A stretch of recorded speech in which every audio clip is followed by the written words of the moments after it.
Okay, my steering damper on my BMW R1250 GSA is not working anymore. It's leaked out its oil, and I've checked with BMW. You need to replace the complete unit. There's no service kit available for it. I've also checked with Touratech. So BMW, it's costing in South African rand 7,300 rands for a new unit. Touratech is asking 10,300, and it sounds like Touratech's unit also is not serviceable. No service kit. So I refuse to believe it. Let's strip it out and see if we can get a service kit for this thing. To do that, to get this unit removed, the steering damper removed, we will need to remove this mudguard. We'll need to loosen screws. I can see so far is loosen that screw, and the same on the other side. Let's get going. So my job scopes changed significantly. For me to remove this mudguard, I have to remove the front wheel, and to remove the front wheel you obviously need to remove the brake calipers, both sides, just to get to that steering damper. So I've already started on the right hand side of the motorbike. Here's the one brake caliper already removed. It's using a, let me make sure, 13mm socket wrench. It's got the BMW brake calipers, so they are tightened with a 13mm socket wrench. So I've removed the one side already. I will be removing the other side. I will also be, you can check there, the discs, the pads is basically finished. I will also be changing the pads. While I'm busy with that, changing the pads, before I press back the calipers, I've sucked out all the old brake fluid. It's here in this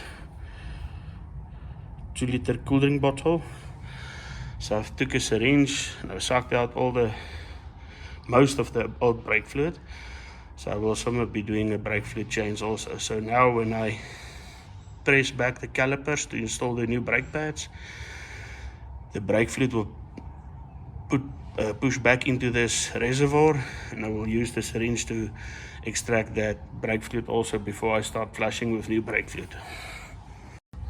Just to show you the gap, I've pushed back the calipers with the 2 screwdrivers, and the brake fluid. So I will be extracting these with a syringe, and I will be repeating this process on the left hand side of the bike. For interest sake, this little tool here, or the bolt holding the brake pad, that is you need a E8 Torx bit. It's a female Torx bit, the E8, to remove that bolt. It screws in. Right hand side brake pads replaced. Now we need to tackle the other side. Okay, starting on the left hand side of the bike, we now need to remove this speed sensor. We're going to need a T30 Torx bit, and then afterwards I will be removing the caliper, which is using a 13mm socket. Speed sensor is removed. I'm hanging it here so it's out of the way, it doesn't get damaged. Caliper is loose, and these pads is also end of life. Let's replace them. Okay, so now we need to remove the axle bolt, which is here behind the socket. This is a size 19 socket that you will need to remove the axle bolt. And then to loosen the axle, this grub Torx screw will need to be loosened. That is a T40 Torx. So that is the tools you will need. Let's get started. Now, remember the whole exercise why I've started this job is to be able to get to this guy, the steering damper piston, to remove it. And for me, to enable me to remove that, I needed to do all this. Take off the brake calipers, take off the wheel.